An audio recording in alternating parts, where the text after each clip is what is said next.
In this episode of Mind Pump, the world's top fitness, health, and entertainment podcast, we talk all about the 8 best exercises that you're probably not doing. Now, before I get into what this episode's about, I want to let you know that this episode is brought to you by one of our best sponsors, PRX Performance. Now, PRX makes home gym equipment, the best home gym equipment. In fact, they make squat racks that fold into the wall. So if you have a space issue, you literally the profile on these things are insane. It's like 12 inches off the wall, so you can put it in your garage, park your car still, bring the car out, fold it out.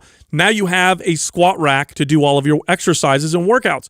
But they have great barbells and plates and lots of other equipment. We pick them as the home gym sponsor. So anyhow, because you listen to Mind Pump, you get a discount. Here's what you do. Go to prxperformance.com/mindpump.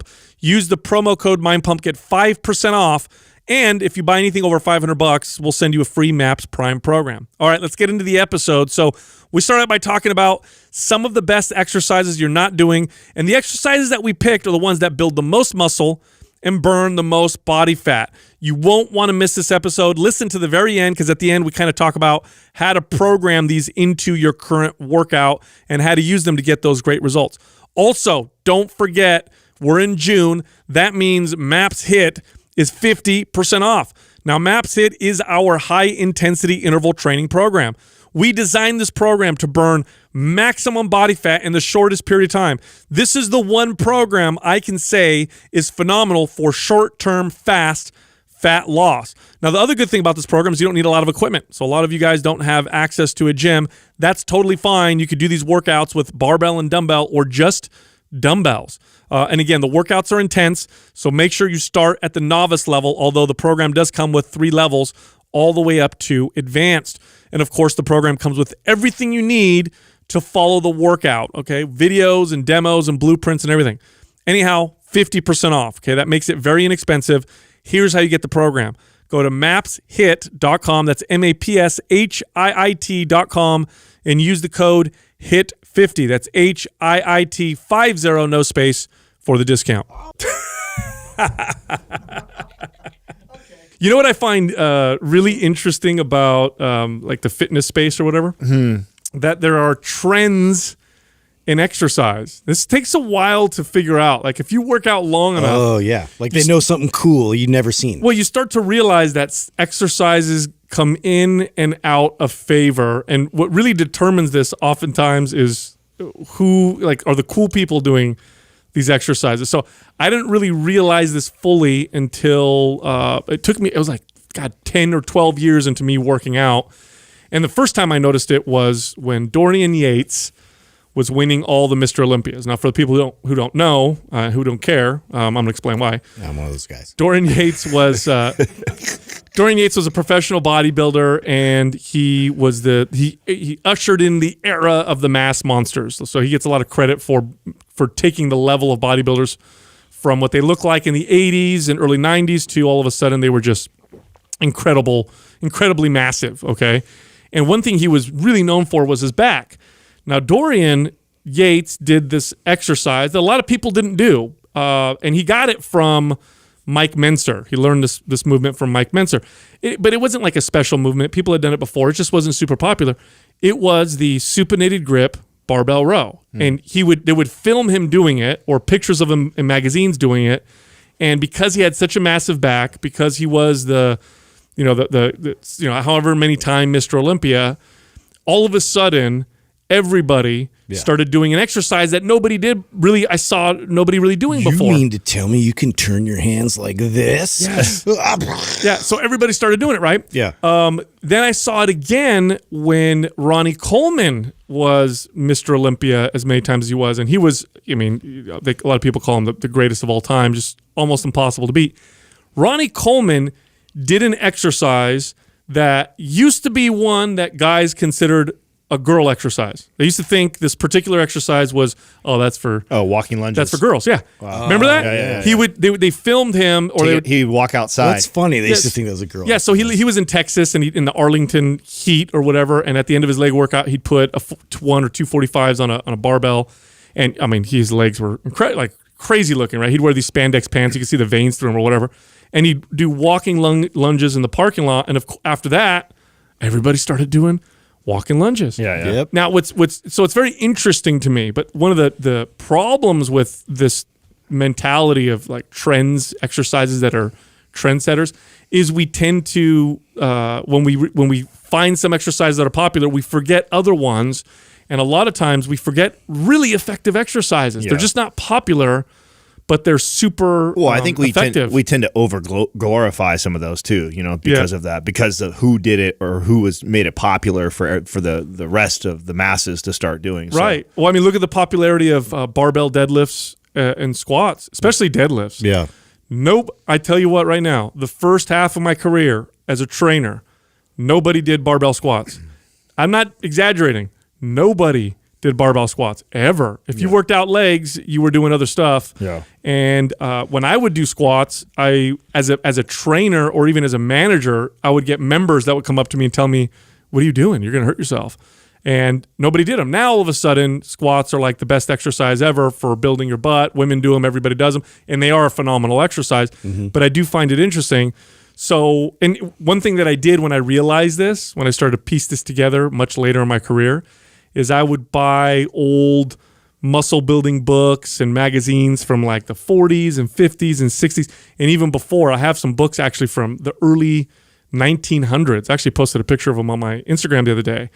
And the goal was to look up exercises that they loved that we don't even do anymore. And I would find some, start doing them, and get blown away. I did the same thing. I mean, I think it's because when I started training, I trained with like whatever team I was on, and we had like a real regimented schedule of, what we would all try to do. It was all barbell based, and so for me, it was like I wanted to look at the past and see what was effective and what people were using to gain even more strength that was maybe unconventional. Maybe, you don't see it anymore in the gyms. I just got fascinated with that. So I went down the same kind of a rabbit hole, but mainly more for specific things that would help to enhance movement and performance as well. Yes. Now, a lot of exercises lose favor because what got popular with exercise became body part specific exercises. So a lot of very effective exercises that don't necessarily work a specific body part fell out of favor. You know what I mean? Like people are like, well, I just want an exercise for my shoulders or my chest or my back or my legs. This movement, what is it isolating? It looks like it's doing a lot of different things. Where do I throw that in my workout? If you have a body part split routine, where do you throw some of these exercises? That's one of the other reasons why some of these movements. That's a really good point. I mean, I love the idea. Like, right, you sent a message over to us this morning and said, let's do a list that we can put together of the best exercises that you're not doing. And so everybody started to collaborate and throw out what they think are great moves or exercises that people aren't doing.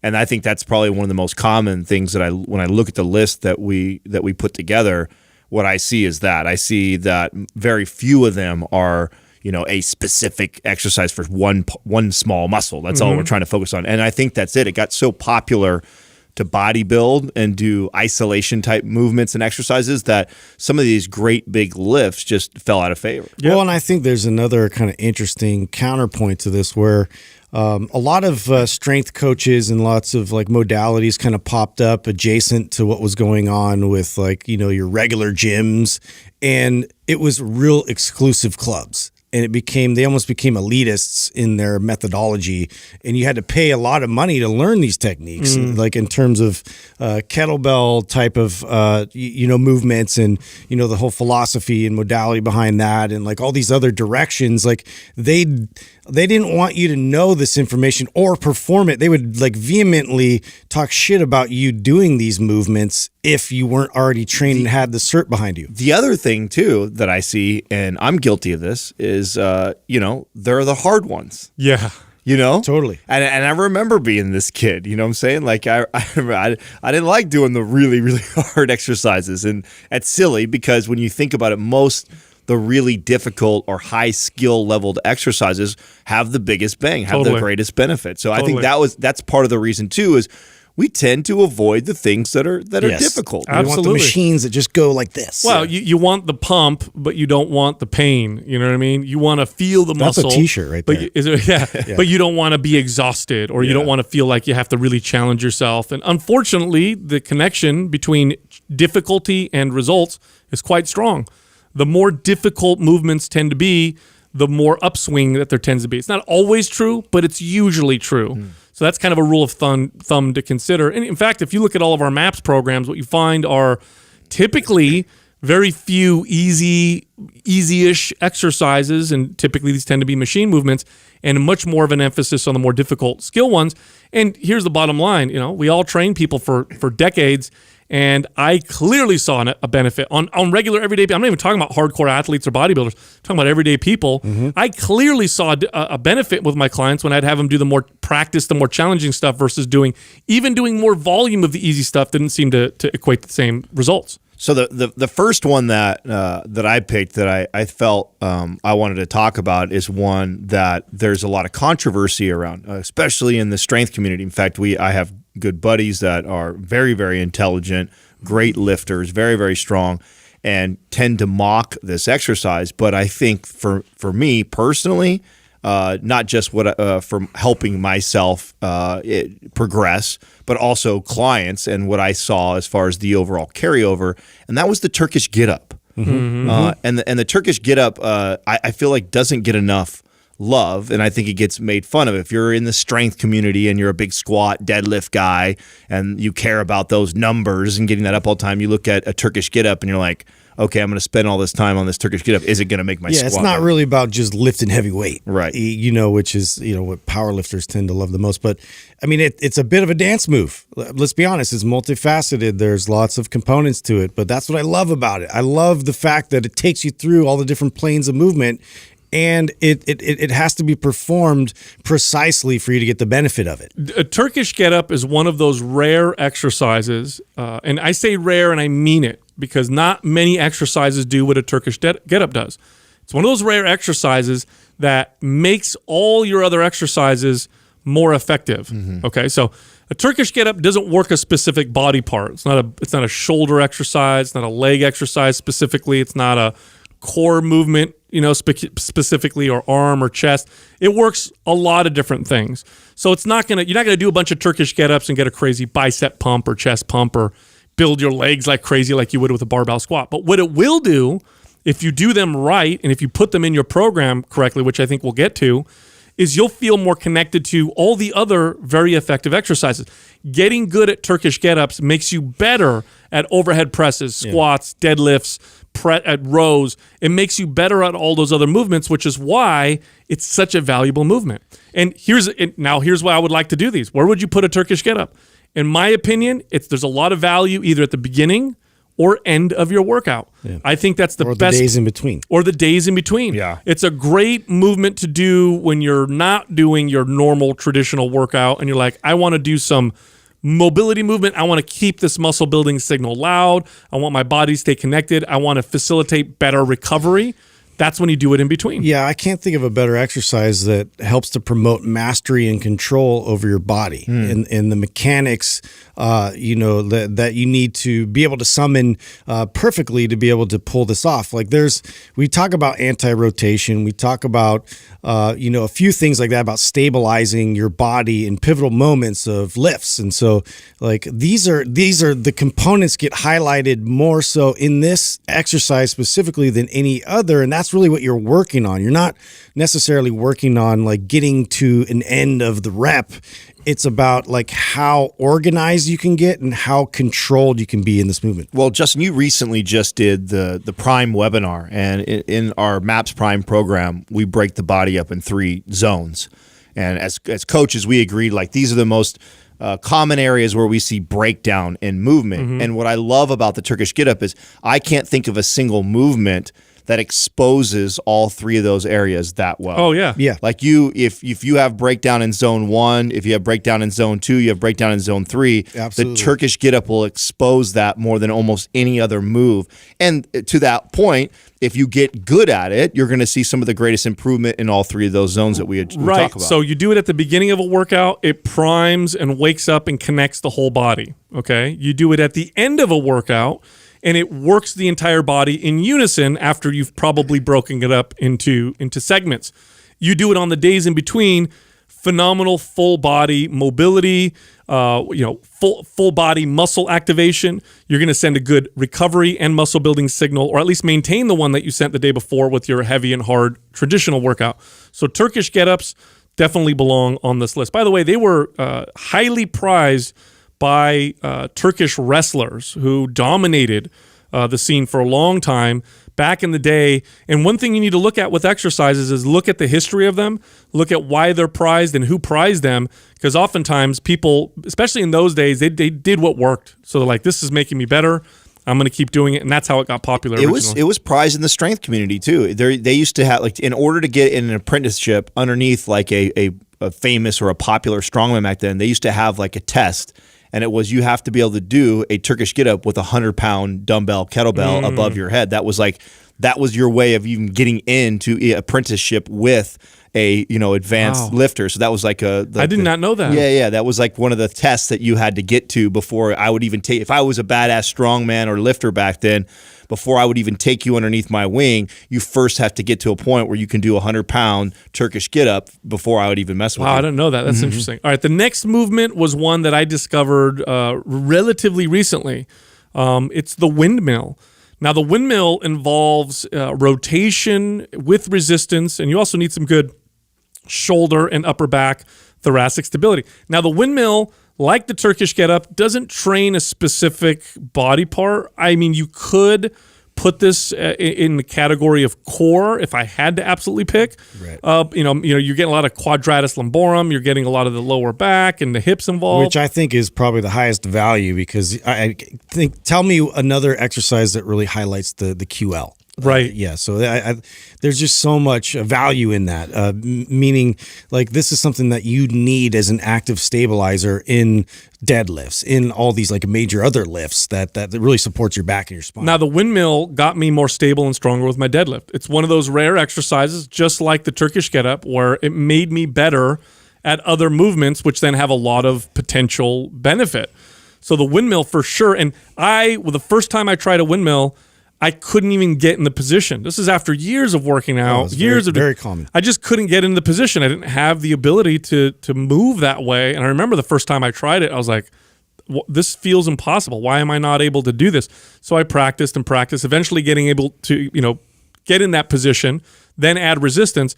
And again, so much carryover to my deadlift in particular. I also had a little bit of carryover into my overhead press because the QL is so involved in stabilizing. And then the arm, maintain that top position throughout that whole movement, helps a lot. This was something that I had actually never done until I was lifting with Justin. So Justin introduced the windmill in my routine. So it was never an exercise that I even messed with until he taught me. And I'll never forget, similar to you, Sal, it just felt so awkward and weird the very first time. And I thought, oh my God, I can barely do this with any weight. I want to see if I can get up there to where I'm lifting some pretty good weight while I do it.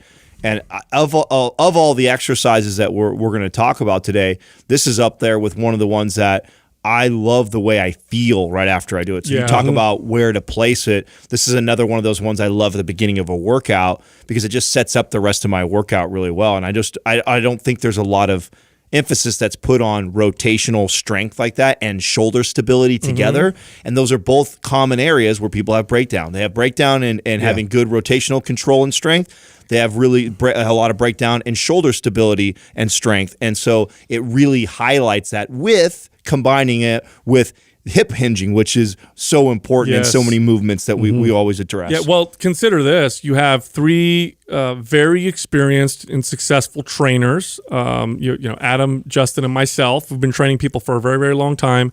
We started doing the windmill later on in our careers. Justin probably much earlier than Adam and I, but Adam and I much later. it impressed us so much that we actually made it an assessment in one of our most popular programs. That's how valuable this exercise is. So don't take it for granted. Try it out, put it in your routine, and see what happens. It's really that exercise you didn't know you needed. And I that was my experience too. I felt like a complete difference when I went back to do my other lifts, how much more stable I was and how much better performance I had, any pressing or pulling move, from there on out. Like rotation is such a vital component. Totally. Now, the next one is one that I have fallen totally in love with, and I've gotten some pretty unexpected results from. This is the farmer walk. Now, our farmer walk is literally you're holding heavy weight in each hand. You can do this with dumbbells, or you could do this with a trap bar, which is my preferred way of doing it. And you deadlift the weight up, and then you walk really straight, tall, and stable. You're not running. We're not racing. It's not a strongman competition. You're just walking as stable and straight as you possibly can. Now, you would, at first glance, you look at the exercise like, what's going on? Like, you're just holding something heavy and walking. What are you working? You're working everything. And I tell you what, do this movement and try and find a part of your body that you don't notice has just been worked from doing this heavy exercise. What I love about it too is if you ever taught any of your clients the anatomical position, like there's a way to kind of stack your spine and get everything in good alignment.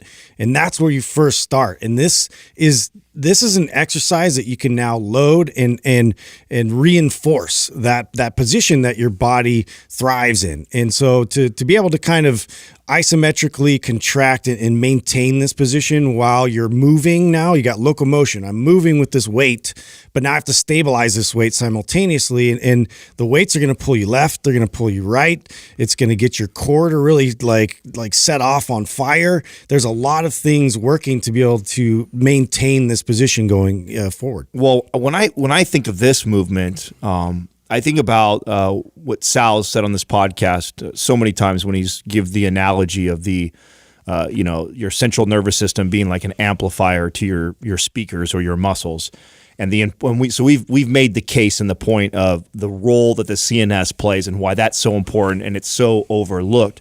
And when I think of farmer walks, I can't think of a better movement that primes the CNS. Mm-hmm. I mean, you are from your fingertips hanging on to the dumbbells or the trap bar all the way to your feet being grounded and holding up that 100, 200, 300 pounds, whatever it is that you're walking with.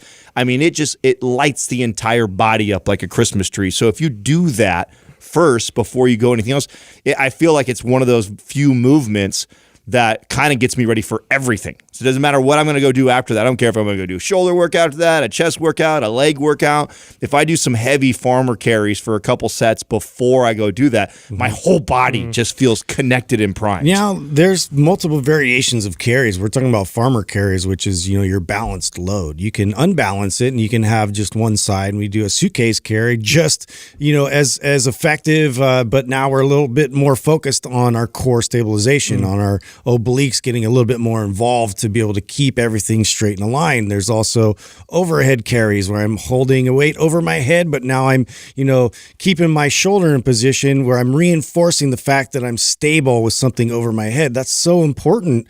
Getting back into just an overhead press. Like think about how much more, power and effort you'll be able to control when you have a stabilized joint. Holding a weight and then having to do the most fundamental human, I can't think of a more fundamental human movement than walking. You're going to train functionally. You're going to train your body in ways that are extremely effective. One of the side effects that I did not expect from farmer walk was my arms got bigger. It's not. I'm not curling. I'm not doing a press down.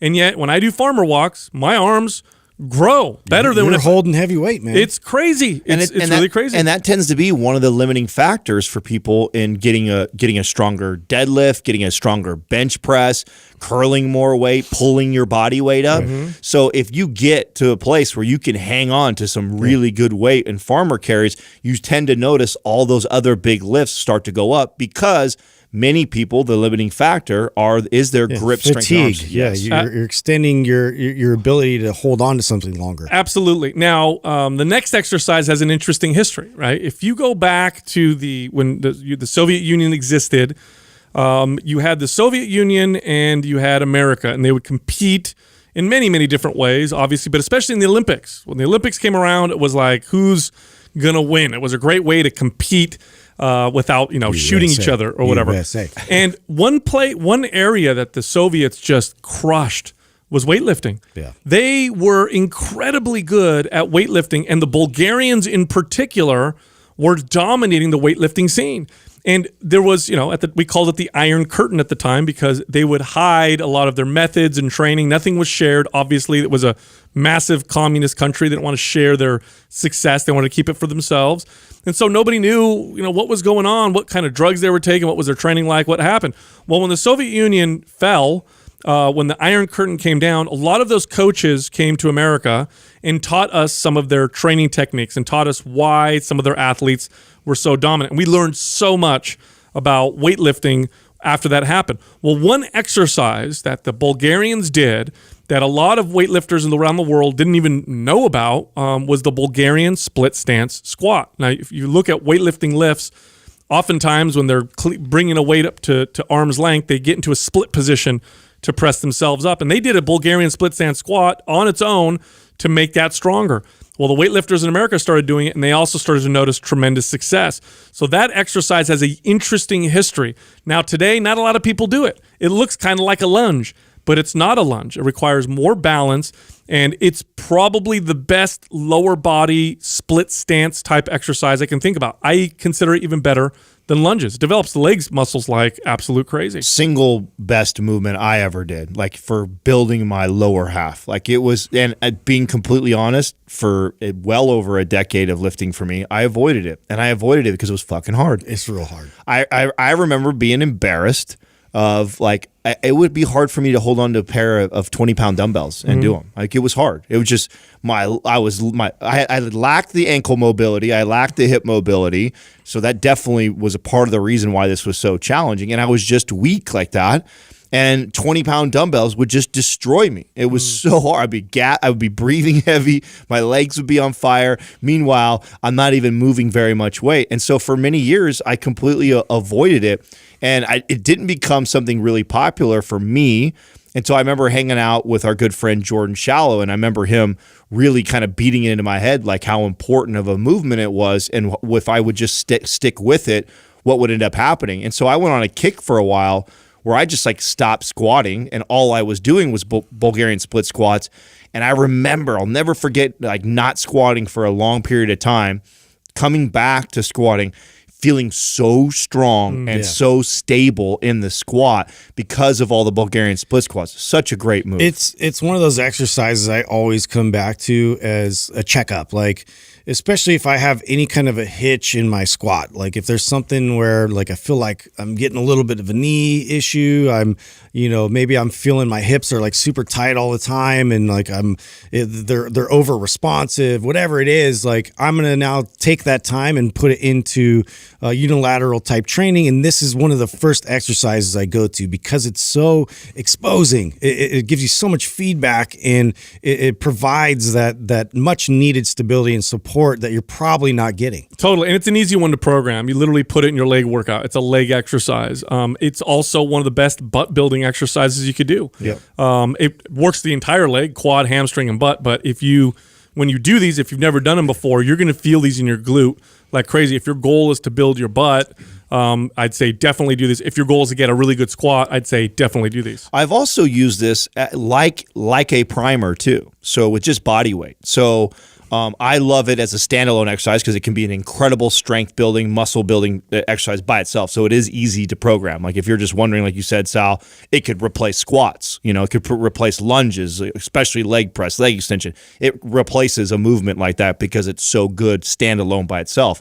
But let's say I'm keeping squats in my routine right now and I just want to be better at squatting. Sometimes I'll go do Bulgarian split squat, just body weight, and I'll do like 5 reps on each side for 2 or 3 rounds to really just prime, open up my hips and get me ready for a good squat too. So it can be utilized like that. In fact, that's how Jordan was originally introduced it to me, is as like a primer to get better at my squat. And I saw so much in the one time that I primed before my squat from doing that. I thought, shit, I'm going to get a lot of value of this thing if I just actually start to get better at this movement. I love it because too, like, you think about how tight your hip flexor is all the time too, and so like in this movement provides that nice, like, needed stretch a lot of times in the hip flexor, simultaneously working the glutes and stability.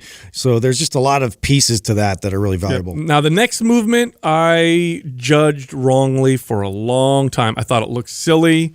I saw zero. This is as an experienced trainer. I'd see it every once in a while in the old school muscle building books, and to me it looked like it was because they didn't have a bench to sit on. It looks like, oh, they didn't have a chair or bench, so they just sat on the floor. You poor bodybuilder. Yeah, I just saw they're just sitting on the floor. I saw zero value until I tried this movement, and this is the Z press.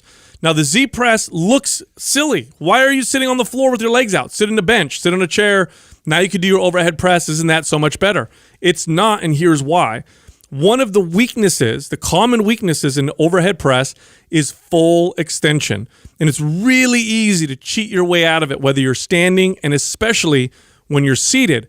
Now, you sit down on the floor with your legs out in front of you, you have no choice but to work on that full extension. And let me tell you, that little bit of extra extension at the top of the lift really works the deltoids in incredible ways.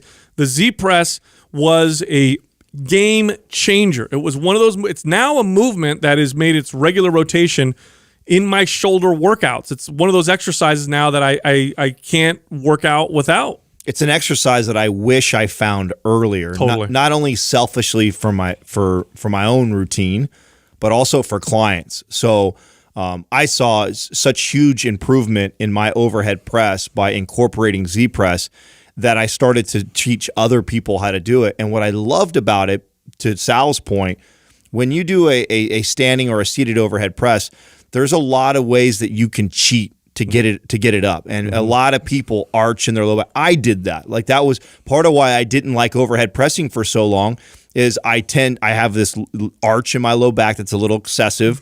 I would press over my head, and my low back, as soon as I were to get even decent weight on the bar, my low back would always catch on fire. And so I wouldn't do it. I would avoid it. I'd go to a seated bench instead with a shortened range of motion and poor mechanics, and I didn't address it. It wasn't until I started to get into the Z press that I really started to improve my mechanics on my overhead press, because you can't cheat it. Impossible. That's what's so beautiful about them. And this is why I like exercises, especially from a coach's perspective for teaching purposes. Yeah. You get somebody really good at a Z press. Sure, you're never going to Z press what a bodybuilder can do in a seated overhead press. He's going to do more weight, right? So, and that's why we tend to do shit like that, because we think it looks cooler to be able to lift more weight. But you get that same guy or girl really good at Z pressing first, and then bring them back and watch how much strength they've built. If I were to go back in time, that would be one of my standards for even, you have to be able to prove that you can do a Z press and under control and have everything stabilizing properly before I even allow you to do a standing overhead press. Yep. So, that's one of those things. Smart coaches out there definitely, like, look into it and get, vested into that, because I think that would be a valuable tool for you. Now, this one's easy to plug in too. It's a shoulder exercise. So some of your workouts, just replace your overhead presses, whatever one you're doing, with a Z press. Watch what happens. You literally cannot cheat, because if you cheat, you fall over. Yeah. So the weight you use is, I'm going to warn you right now. I mean, I can overhead press standing, 135 pounds. I rarely go over 100 pounds with a Z press, and that's me going heavy on the Z press. Now, the next movement I did not do because it hurts. It hurts a lot. Yeah, this one is a struggle for me. It hurts, and again, it looks weird. You look at it and you're like, why would you lift anything that way? I don't lift anything ever that way. I use my hands. I don't use the crook of my elbow. What's the purpose of this? This is the Zercher squat. Now, Zercher squats were valued in old-time strongman and strength athlete routines. They did them all the time. And again, judging it, looking at it, and, thinking I'm experienced, I think, well, that's silly. They did that for no reason. Then when I went back and said, okay, hold on a second. There's a reason why this was present in all of the routines. Let me give this a shot. And when I did it, I'm not going to lie, it took me weeks to get used to. At first, you're just getting used to how it feels. Doesn't feel comfortable. in the crook of your elbow. You're not quite sure how to do it. But then I started incorporating, and what I noticed is because, when you're doing a deadlift or you're holding something in front of you, typically the lever is your whole arm. Well, what if we shortened the lever a little bit, but didn't put it on your shoulders like a front squat, or didn't put it on your back like a barbell squat? What if we just put it in your elbow? How's that going to change the feel? Totally different exercise. And it puts the weight where you would be carrying things anyway. And maybe not in the crook of your elbow, but if you hug something and lift it like a wrestler or anything else that you're going to hold in front of you, the Zercher squat is more like that than anything else. I came across this. I mean, if you know anything about personal training, it's like detective work, right? There's things that people come in with that there's limitations. There's things in the way that like you don't want to cause more harm than good. And so this is one of those. I had athletes I was working with that had wrist issues, that had shoulder mobility issues and things like that. Like and the front squat is very valuable for athletes. This is just one of those staples that I want to make sure and incorporate in their programming. And so I just doing research and seeing this is one of those old methods that has lots of value and keeps it in the anterior portion, and I could still have them squat and I could still have them stabilize and get all the benefits of it. But now it's a little bit more centric. It's a little bit more in the middle of their body, and they're able to kind of perform it without putting all that stress on their wrists. This is one of those moves that I thought was silly and ridiculous the first time that I really came across it, and I just dismissed it. I just dismissed it, like, why do that? I just front squat instead, or back squat. And I wish I remember who I was talking to or what really where the epiphany came from. But I remember, and this is, we were talking about, functional training and things that are most functional. And when I think of things that are most functional, it's the things that carry over into your most obvious daily activities. And when I think about when I pick up a bag of dog food, or I pick up a cement bag of concrete or whatever like that, or I do something that's, heavy, 100 pounds or more for me, how do I grab that and how do I pick it up? And when you think about that, I go, well, I never take anything and I load it on my back and do a back squat with it. I don't front rack it like a front squat with your elbows up. Yeah, like this the whole time. I've never carried anything in my life like that. Right. But when I think about when I've carried a heavy bucket of something, or like I said, dog food, I hold it like a Zercher squat. You kind of bear hug it. You have this kind of rounded back, and you're bear hugging it, and then you're having to bend over or rotate or do stuff with it. And I think that's when the light bulb went off for me of like, wow, the value of this movement is far greater than what most people are talking about, because when you think about it, you don't back squat anything in your normal day. You would grab it, you'd bear hug it and hold it, and you'd pick it up. So that was when I think it finally went off for me, and I started to include it. And like you, Sal, very uncomfortable, hard at first, but once you get good at it, you do start to see the carryover and everything else. Totally. Now, the next movement, I didn't do at all until we created MAPS Strong. When we created MAPS Strong, we wrote that program with a top-level strongman competitor, our good friend Robert Oberst, and he wanted these in there. And I thought, snatch grip deadlifts were for weightlifters. Like, that's really only the value is for a weightlifter. Right. But, anytime we create a program, I always test out some of the stuff that I'm not used to just to see what the value is, because it helps me communicate it on the podcast. So I started doing snatch grip deadlifts. Now, I love deadlifting. I love traditional, conventional deadlifts. I even love sumo deadlifts. Never had I ever done a snatch grip deadlift, and I didn't know what to expect. I really didn't. I looked at it and I thought, where am I going to feel this? And that's kind of a weird position. Here's what I felt. I felt my lats. I felt my back light up like I was doing almost like a different exercise. Yeah. It really blew me away at a lot of its value. It also helped me with my traditional deadlift, because a snatch grip deadlift it makes it so that you have to go lower in the deadlift. I have to squat down more in my deadlift, so I get some of the benefits from snatch grip deadlifts that I would get with what's called a deficit deadlift, where maybe you're using smaller plates or you're standing on a step.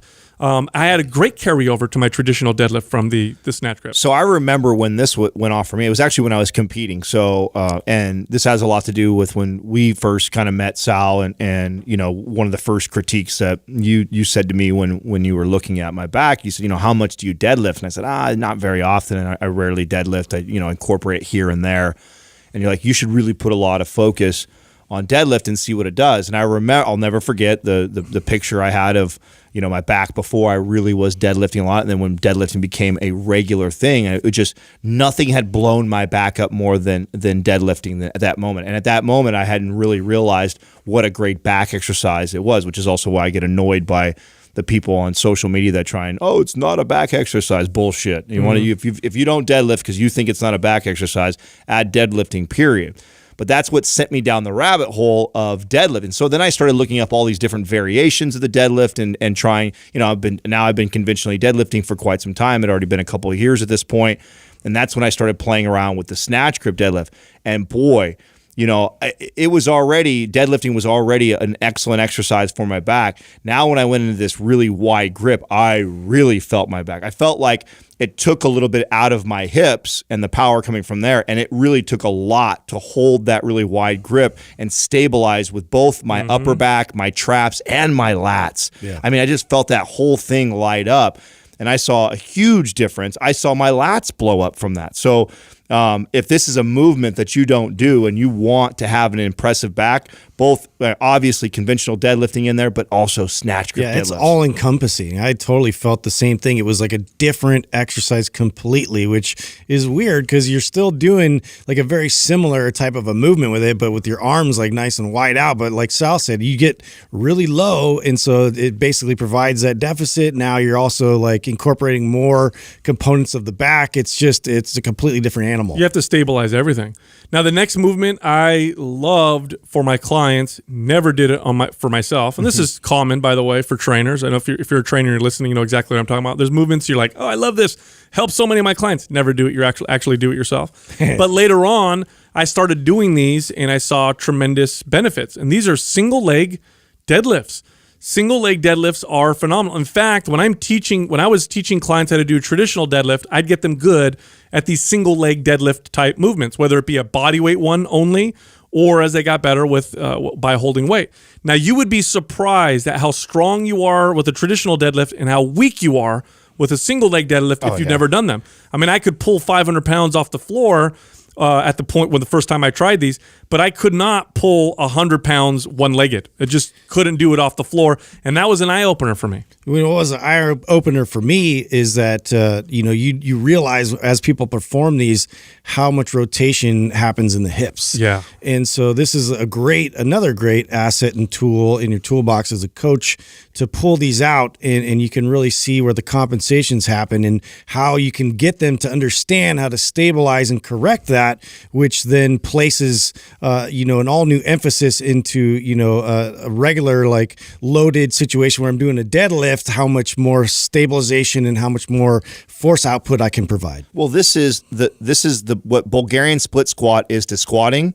This is what single leg deadlifting is to deadlifting. Yes. So and I had the same exact experience. It was like Sal, I taught clients forever to do this, but to be honest, my attitude about it was kind of a girly exercise because I was doing it with my older clients that I knew that needed that hip stability and control. I wasn't doing it really heavy or loading. It was normally more about stability with them and protecting their hips and their low back area by getting strong and single deadlifting. So I was never really using it like a strength exercise until I decided to see like, okay, what can I do on a single leg? If I can deadlift X amount of pounds, what happens when I go unilateral and I can balance and see where I'm at? And I was extremely weak. And so then I went on this kick of, okay, let's see how high I get. And if you go far enough back in my Instagram, you can see that I was on a kick for a while there where I was sharing myself getting stronger and stronger and stronger. And I remember when I first started it, I think it was like 30 or 40 pound dumbbells is about all I could handle in the single leg deadlift. And I started to work my way up to where I was holding on to 100-pound dumbbells doing that. But boy, after I got really strong doing that, going back to deadlifts, it felt the bar came up so different. I felt so stable and in control and strong from doing the single leg deadlift. So if you're somebody listening and you're like, I want to get better at my squat or I want to get better at my deadlift, those two movements, I think, are exercises that complement that more than anything else. You focus on the split stance squat, you focus on the single leg deadlift for a while in your routine, watch what happens to those big lifts. Totally. Now, single leg deadlift, the way I would typically program it is a little bit differently than a traditional deadlift. So like a traditional deadlift, I would put it in my back portion of my workout. Single leg deadlift, I believe, belongs, if you were to categorize it, would put it in the leg category where you're working glute and hamstring. So if you're wondering where to plug that in, I would plug that into the leg portion of your workout. But there it is. 8 exercises that belong in the top movements that will give you the best results, that will build good muscle, and then simultaneously help you burn body fat. Try plugging them into your routine. Try adding them. Here's the key, though. Don't do them just once. Just like other exercises, you don't get much benefit until you start to get good at them. So plug them in and practice them for at least 5 to 6 weeks, and then report back. Let us know what happens. The irony of this too is I feel like is every one of these, now that I'm looking at these, we didn't even do this on purpose, but is every one of those in performance? In mass performance? Yeah, I think so. Probably, if not all of them. Except snatch, grip, deadlift, but yeah. Yeah. That's in aesthetic, right? We put that in aesthetic and in strong. And in strong. Yeah, well, you're going to find all these exercises in at least one or multiple programs because we found them to be so valuable. A lot of people don't do them, and I don't know. Listen, I don't know about you guys, but I used to love doing exercises like this in the gym just to see the looks I would get. 'Cause people try and figure out what the hell I'm doing. Yeah. And then I do them and get good at them, and then ask me questions. This is what made MAPS Performance one of the more underrated programs that we have. It tends to be the one that people, because it says performance, so people just automatically connect it. Oh, if I'm not an athlete, it's not for me. But many of these movements are in there, and so we always get people that do it because it's like, oh, I've done every other program. Let me try this performance one now, and they end up getting the best benefits from it because there's so many of these unconventional lifts inside that program. Perfect. Now, look, if you like listening to the podcast, but you'd also like to watch it, we film the podcast. You can actually go to YouTube, Mind Pump Podcast, and check us out. Listen and watch. Also, if you want to find us on social media, you can find us on Instagram. Now, you can find Doug at Mind Pump Doug. He's a producer, so you see a lot of the behind-the-scenes stuff on his page. Justin is at Mind Pump Justin. Adam is at Mind Pump Adam, and you can find me at Mind Pump Sal.